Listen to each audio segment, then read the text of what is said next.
Friends देखंतु एबे मोर सकाळ सकाळ ब्रेकफास्ट आसीगला। ब्रेकफास्ट किछि नाही, खाली सैंडविच बनैछि। सकाळ पो पई टिफिन ने बनैतिली तो सेही सैंडविच मो पई भी दीटा सैंडविच बनै देछि। से को खाइबी। आ गोटे जिनस म आपन मन को देखौछि।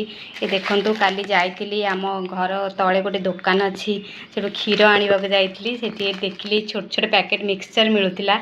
आको देखि मोर छोट बेला कथा मने पड़ी गला। आमे छोट बेले एमती छोट छोट पैकेट मिक्सचर किनि की खाऊ।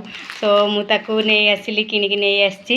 देखो ये कालकाटा रे एते भल मिक्सचर मिलेनी, आम ओडिशा भलिया मिक्सचर मिलेनी। तथापि मत मन पड़ा सौरभ को मो पुओ को देखेबार थिला, तो मुझे नहीं आसली देखेली कि देख केमती आमे भी छोट बेले एमती मिक्सचर खाऊलु छोट छोट पैकेट। देखंतु अबे मो सैंडविच मो चा आसी सहित किसी मिक्सचर बाहर करके एबे खाइबी। तो मोर तो यहाँ आज ब्रेकफास्ट। आपण मानकर कौन ब्रेकफास्ट आपण मैंने कमेंट करी निश्चित जनइबे। तो चलतु पुणी देखा एक नुआ वीडियो रे।